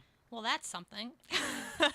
And it was really funny because for a long time I didn't want to read anything about that because I hated the fact that they killed a pregnant woman. And I mean, I hate that anybody's killed, but like certain things, to me, pregnant women are so vulnerable. Just like elderly people are so vulnerable. And it frightens me. Children are so vulnerable, right? So there's certain things I don't like reading a lot of stuff about kids either, or animals. But I read so much true crime. I'm such a dichotomy. I know, me too. Right. But one of the things that I think is so interesting about that. Oh, where was I going with that? I don't know, but I'm such a dichotomy. I can't let a squirrel die on my property or chipmunk die on my property, but I'm always down for reading a good murder. I know. I guess that is the voyeuristic element, right? In trying to learn something about something, maybe, about that. Because it's not so much entertaining when you're reading those stories. It's not about being entertained. Where certain books that you read is 100% about being entertained. Yes. I think of the Hunger Games series or anything like that. Like that's an entertaining read about what would happen. The dystopia. And at Barnes & Noble, if you ever come into our store and you're like, I just don't know what to read, we always have our monthly picks. We have a fiction one, we have a speculative fiction one, which is kind of like a sci-fi, fantasy theme. We have a young adult one, we have a children's one, and we have a nonfiction one. And it's just, people at Barnes & Noble, the corporate, they just do a great job. Last month they did The Art Thief. That was about it's a true crime about a heist, an art heist in Boston. They just do a really good job. Yeah, they just do a really good job. You're gonna have to write that down. Yeah, they just do a really good job about their book selection. The nonfiction pick for this month is Please Unsubscribe. It's like a bright yellow color. And it's just basically about how like social media, takes over our lives, and just to take a step back and how much of your attention goes into your phone and goes into your social media and what can happen when you take a pause from it. And, another one is this Masters of Death is the speculative fiction one, and that's been a really hot seller. And it's about a vampire and a medium, have to help this ghost solve his murder mystery. It's just a really cool, suspenseful book for those who love fantasy and those, they just Barnes & Noble does a great job selecting a book for everybody. And you also have this section that each bookseller puts the book that they would recommend, and they write this little handwritten note. And so if you're ever like, oh, you can go to that section and you can read what different, my favorite book of last year, or because it's not necessarily the newest book. Yeah. Because what I really like Bookstagram, which is you go on, you put the hashtag Bookstagram, and everybody who's reading a book is telling you about it. Plus there's all the little memes about reading too. But I feel like that has been taken over by new reads and everyone reviewing the new reads. And sometimes I don't trust those because I don't know if they're just given free art copies and whatnot, but sometimes I'll read a book and I'll be like, I can't believe no one's talking about this on Bookstagram. And I know that there's a TikTok section of the bookstore, books that are made popular by TikTok. And I think social media has evolved reading because it almost made it popular again. Yeah. I think. And then all these book-to-screen adaptations are making reading, because now if you watch Presumed Innocent, but you're like, what is the real story? You can go into the bookstore, and you may have the characters from the screen as your image of the characters in the book, where we might have picked something different, imagine someone different. That was one thing about the Jack Reacher books. Have you ever read the Jack Reacher books? Yes, I like Jack Reacher. He was tall. Yes. You know, and then I know, what's his name? Tom Cruise. I know Tom Cruise is a great actor, and he does a great job as Reacher, but I wanted, like, Joe Manganiello. Like, I wanted this tall dude, you know, tall, long arms. I wanted tall. And even Henry Cavill could have been Reacher to me. Yes, like, yes. The first thing I read is like, this dude is tall. Yes. He's a tall, you know, kind of grizzly dude, because he's not showering for a week on end. American Sniper. Who was he? Wasn't that American Sniper? He was a vet, like Army. And who did they get to play him? Tom Berenger? Isn't he old though? No, I might. Tom Cruise is old too, though. Now at this point, I might have it. I never liked Tom Cruise. How do you feel about like some books to movie screens that like go off the book? I don't like it. Like one of the biggest one that I ever like read, and I don't know if I like it or not, it was just so different, was Miss Peregrine's House for Peculiar Children. When I read the book, I liked the book, and when I watched the movie, I was like, what is going on? Like, they flipped characters. They totally did like this whole circus theme at the end that like was not in the book. It was so different. I mean, and they were both good, they were both entertaining, but it was just like they basically just got like the theme and then just went in their own direction. So I feel like when you do that, you need to say inspired by. Yeah, absolutely. And give credit. But way, the people who read the book who are excited about the book being made are not like, what's happening? Or you're telling your friend, oh, this is going to happen, and then it doesn't happen. I know, and you're like, what? This is not how it happened in the book. So Presumed Innocent was that for me. Have you seen Presumed Innocent? I think so, yeah. Okay. So I kept the first, I don't know, maybe it was only one episode. I'm saying to my husband, okay, this isn't what's happening. This isn't what happened in the book. Maybe I don't know. Maybe you have to stop saying. And you can't settle into that movie when you're watching and you're like, oh, discrepancy. And it's hard for you to settle into it, to find peace with it, instead of enjoying it for what it is. Enjoying it for the artist's perspective. Right. So the the producer, whoever made it, I have a hard time letting go in being open-minded, because I'm like, no, that's not supposed to happen. Yes, yeah. And have you read Annie Jacobson? No. I should, though. You should. What does she write? So she's an investigative journalist. Okay. She starts with Area 51. Oh, okay. Nice. And then does Phenomena, which is a book about, and she does the Pentagon. Yeah. She does about DARPA. Okay. But she takes these government agencies and all their nonsense and all their hidden departments and makes it so that I can understand it. I don't get lost in that. And I explain to everyone that they have to read her, because when I was younger and I hated history, I thought it was the most boring thing in school. And if I had read her book, if she told my stories in my history books, I would have been interested. Yeah. Because she's telling a compelling story. And there's one section in the book where I'm holding my breath and I have to tell myself, we lived through this time. Like, this was in 1960 something. We're here, but she's writing it in such a way that I'm feeling all of the feelings. Yeah. And so she does a really good job with that, with history. She just wrote one called Nuclear War. Yeah. I wouldn't start with that one. That was going to be depressing as all hell, I'm sure. I also like books, too, that go back in history and give voice, to people that didn't have a voice before. One of the monthly picks is called The Most, and I haven't read it, but I just read the description, and it seems interesting. It's about this 1950s American housewife, and just her story. So it says, like, she goes into a pool and she never wants to get out, but it's just, they didn't have a voice back then, so it's showing her side of the story, because a lot of the authors weren't women back then, they were men, and it's now showing, those housewives' stories. Yeah. The Help was like, yeah, absolutely. that was good. Yeah. And I was like, wait, is the color purple in that one? The Color Purple is a book, Yeah. right? Mm-hmm. And it was a good movie. I remember watching that movie horrified. Yes. And there's some movies that bring to life something in such a way that you're like, I wouldn't have even imagined it this bad. Even my imagination would have. Yes. Yes. You know, shaded. Well, this if you don't have differently. experiences, that it's like they say that we don't dream. Every face or every person that we dream is we know that person. So even if it's a stranger in our thing, we don't have the ability to create an unknown face in our imagination, something like that, when we're sleeping. But I liked the help from the perspective of her defiance, and it's about a struggle of not absorbing what's your environment around you, and I'm going to believe that I'm better than my circumstances. Who I am, what's happening to me is not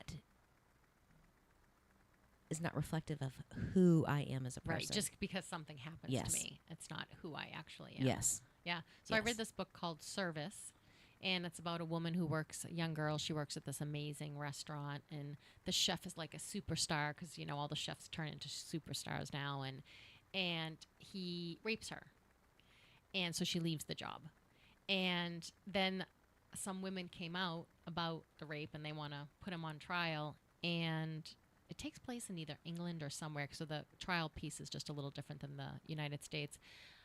But she doesn't come forward. And everyone's like, how could you not come forward? So you learn her story, and you learn that she just can't. It does change who she is. It changes her perception of everything because she looked up to this guy. So it's not about, the violence that's done to a stranger or from a stranger, but it's the violence of people closest to us or someone that you admire. It was a really great book. It was a really. What was the name of the book again? It's called Service, because she was service staff. But that was something I read. I talked about The Devil House in the previous one. I'm currently reading The Passenger by Cormac McCarthy. And one of my favorite movies is No Country for Old Men. Nice. I'm currently reading The Briar House by Kate Quinn. It's a historical fiction, but not World War II. It's actually after World War II, the McCarthy era in Washington, D.C.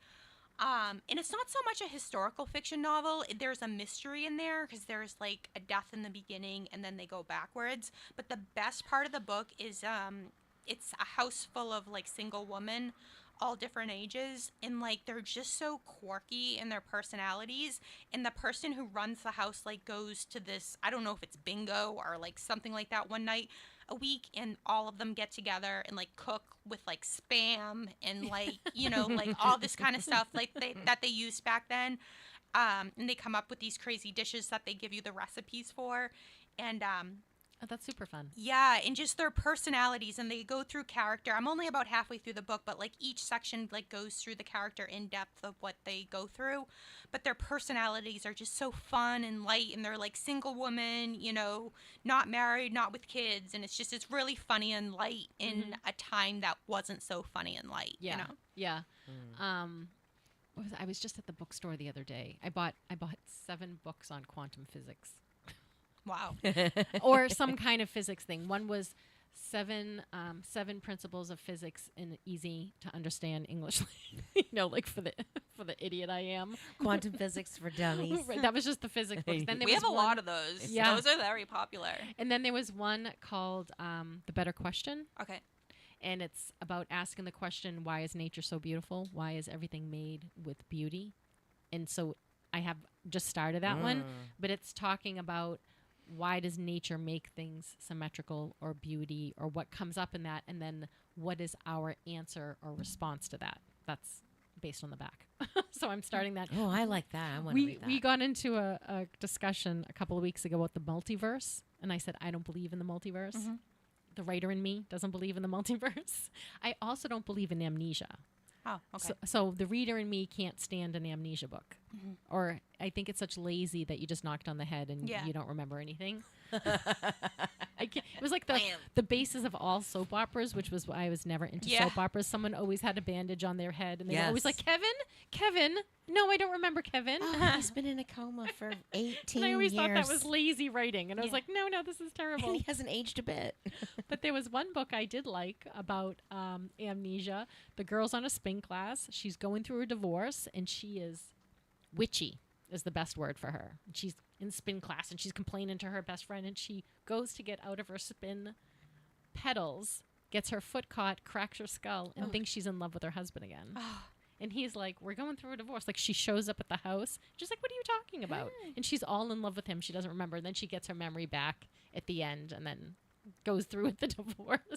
But, like, he falls in love with her all over. But that was the only amnesia book I liked. I don't see. I think amnesia could come from an injury of, like, I mean, even as you get older, you know, a short-term memory loss, long, you know. Oh, like life. What's that Alice book? Alice for God or something? Yeah, I know what you're talking about. Yeah. Yeah, I didn't want to read that. I don't want to lose my mind. So my question to her was, if you don't believe in the multiverse and that we can exist in different realities, at different spaces in time, do you believe in reincarnation?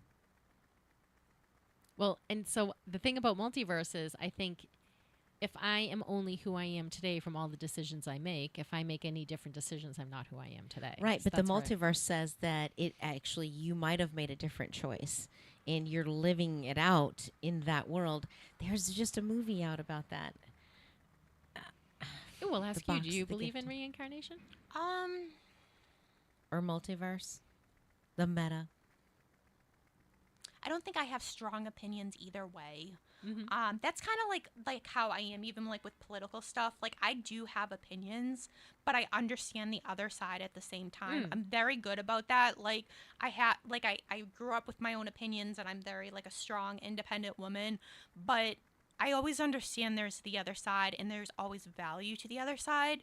So in my life, I take a very two-sided approach. So You know, you're very like, something empathetic. doesn't have to be true or false. It can be both at the same time. Yeah. I like that. I That's think all the that's reading. beautiful because I think that's what we just encourage to be. I don't know. I don't know that I know enough about anything in life. Yeah. To say I could stand 100% on this. Like, so I've committed my life to being curious, and so I'm open to receive. And it sounds like you're open to receive something that might not align with your belief system. Yeah. And like, you can take one scenario and two people can have totally different perspectives on the scenario. So how can one be true and the other false if they saw it from a different perspective? You know, it's just true and false is just one person's perspective of something. It's not actually what actually happened. Yeah, So- there is a philosopher that says there is no true because everyone looks out the lens Yeah. from their own perspective. Right. So there's your truth is different than your truth, which is different than my Right. truth. So But just I like think. that. So just think even about a car accident. Think about I'm so bad at analogies, but you think about if you ran a stoplight and you hit a pedestrian. Well, the pedestrian has their story, their version of the events, and it's whether they're but then you have the driver. It's the panic of it and the way they both saw it going very differently in their own lives. It's everything. It's we're a product, or how we view the world is from our experiences. And it's kind of like what we were saying about the book to screen film adaptations. A director can read a book and envision a character in a certain way. So we see the movie, and that's now how we see the character. But when you're reading the book without the movie, you may see it completely differently.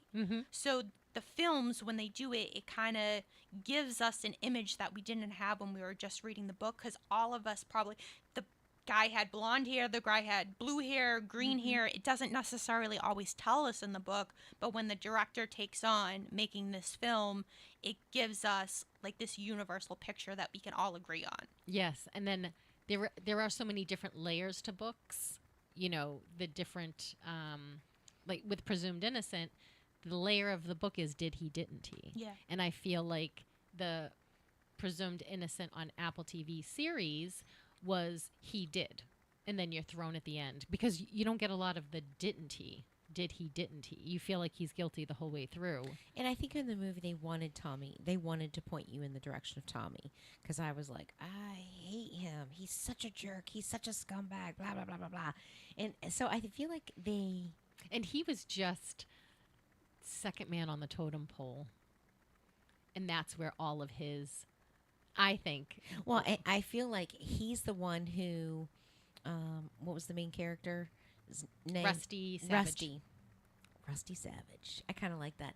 But I feel like he was always envious, and he did like her. He did love her. And so I think that he didn't like Rusty. Yes, because of it. Because of it. And she's the one who told him, like in the movie,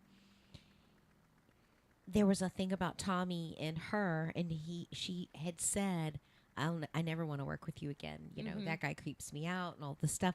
So it was that he couldn't stand her not wanting him the way that he wanted her. Right, that's a rejection. So I was like, no, he's it. That's it. Yeah, That's it. That's so the way to go. to me, it would have made more sense if they made it Tommy, if they were going to change the book. Yes. You know, and again, even though, like, I will say, if you've never seen it, you should watch this series. Yes. It's well done. It's fast well acted. paced. It is well done. Yeah, and well filmed and all of that stuff. It draws you in. But go He's read such the a great book. actor. I feel like the book is its own special entity. Yes. You know, and I used to be the type of person who was like, oh, the book is always better. But then they started coming up with really good things. Like I mentioned the first hour of Fight Club and No Country for Old Men. I think those books, I've seen the movie so many times I don't remember the book anymore, because now I just have that film version of it. And I think it's a way to get the story out to everybody, you know, by putting it out in that method, you know, that visual method. What is going on at the bookstore? You said you have yeah, we have a lot of things. So every month we have top picks of the month that are really well picked and very, very thoughtful. Do they go? Yeah. The corporate of Barnes & Noble, and all Barnes & Noble across, the United States sells them. Okay. We also have a book club. I just did that actually on Tuesday. Kim usually does the book club, but she's on vacation this week, so I took over and we read God of the Woods. Next month is The Wedding People. It's a new book. They usually do pretty new books, like hot sellers. So there's a book month every month. We do lots of kids program. We're doing an Olympic theme kid program right now, where kids pick up these passports, and every day we have a different event, and they get their passport stamped. Oh, how cool. And on Saturday, we're going to have the closing ceremony. So I have to make bags today, and it has like a little gold medal, you know, lanyard kind of thing. Oh, it's and cute. just with different things in the bag. And we just had a Harry Potter party. We just had a Warriors Cats. I don't know if you guys are familiar with Warriors Cats. It's kind of like the new, it's children's, but a little bit older children's, like definitely like older middle school. It's called the Warrior Cats, and they just came out with their first graphic novel, so we had a party at that. And it was interesting because we had people of all ages. We had kids that were 5, 6, 7-year-olds, and then we had 13, 14, 15-year-olds. So that was great. So we did that party. So there's always stuff going on, and a lot of this stuff, you know, we get in boxes that come to us, and you know, the stuff is really cool. Like we had these cookies for Harry Potter. It's not like just stuff that we make out of paper and crayons. It's like we had these Harry Potter cookies, and they were like professionally done. So you get like some really cool stuff going to these programs. Good swag. Yeah. So how do you guys promote it? How do you get awareness out for the local to have the kids coming and things like that? We have a calendar on our website that has all of our events on it. It's really easy to find. Just, you know, Google Nashua Barnes & Noble New Hampshire events. I also do the social media, so we're on Instagram and Facebook, and I post all of our events on that. And I post all the monthly pics, everything that's going on, if we have new displays. So we try to get the word out. Yeah, yeah. And I do think that, do you guys have a podcast? I think Barnes & Noble has a podcast, right? Not Nashua specifically, but they may have it like for the corporate. Yeah, yeah. So what I liked about the person in charge of your corporate now is they were saying they weren't just going to stock what the publishers were sending, but they were going to go out and source books. Yeah. So I felt like they were real readers in charge of it. Yeah. You know, I don't just want just whatever you send me, I'm reading. Yeah, and like a long time ago, like we put authors would buy tables You know, so they would pay us to promote their book and put it on a single table. We don't do that anymore. We don't promote just because they paid us. We put on we call them single title tables. We put there because we feel like they ought to be there. You know, they're such a good book that they should be on a table by themselves, not just because the publisher paid us to do so. Yeah. So we don't do that anymore. Yeah, and I thought that was really interesting because it's so funny because I've been a reader my whole life, and I've always heard that reading is dead. Bookstores are dead and reading is dead. And I actually think we have more ways now to enjoy and read books than we've ever had. And I think reading is thriving. I think bookstores, I mean, the way, I guess, Amazon came into the picture, you know, but every time I ever go into the bookstore, if you don't have something, you deliver it to my house. You just, we'll do it with your discount, you know. So you make it really easy to, you know, have a specific place. But I spread my love. I go to independent bookstores. I go to my Barnes and Nobles because I lived in Hawaii for 10 years and you were the only bookstore we had. Wow. Yeah. There was only one, and it was a small little one like next to the supermarket. Oh, wow. But it was where I, what was that vampire movie with? Twilight? Twilight. Yeah. My niece was reading Twilight. And I thought, well, let me read this. What is she reading? And I was like, oh, she's just reading Romeo and Juliet. Yeah. With vampires.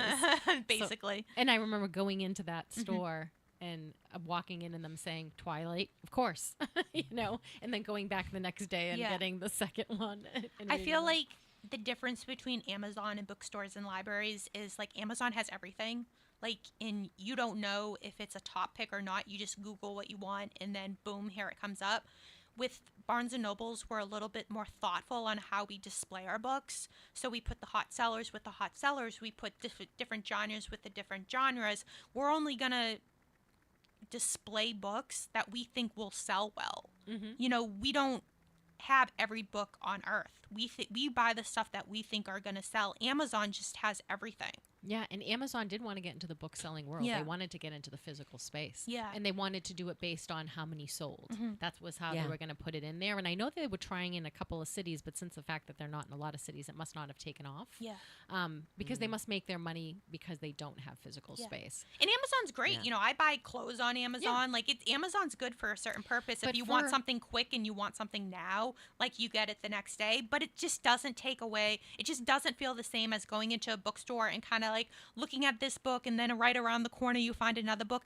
Just that personality. Amazon just doesn't have personality. Yeah. You know, but I trust me, I have an Amazon account. You know, I use Amazon, but it's just more for the things that I know exactly what I want, and you just type it in, boom, order it, done. Yeah, but so I'm a pick up by the cover. I'm a browser. Yeah, me and I'm physically, you know, it's a shopper. I want to shop for the book. And I want to pick it up. I want to start my experience, like picking the right book. So I want to peruse the aisles and check it out and smell the books and smell the paper. And so bookstores are my churches. If I'm upset, I go into a bookstore, I am no longer upset.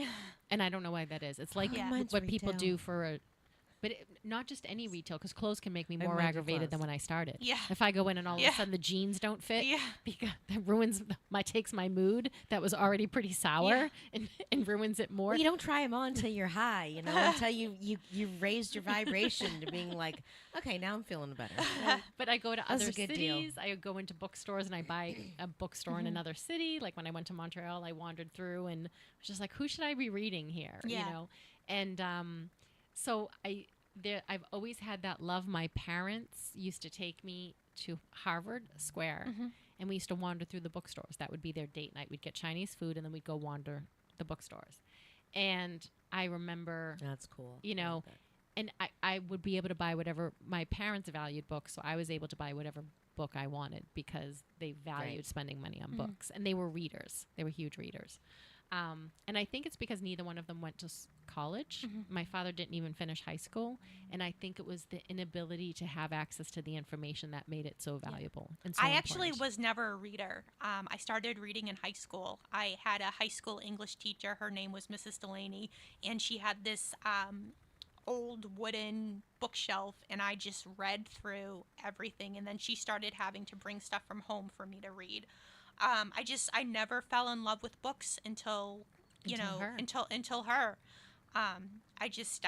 We didn't really go to the library, and I had trouble reading, and then I found she introduced me to these titles, and I just kind of like flew off from there. And then in college, I just kept reading and reading and reading. So I really devote my love to reading to her.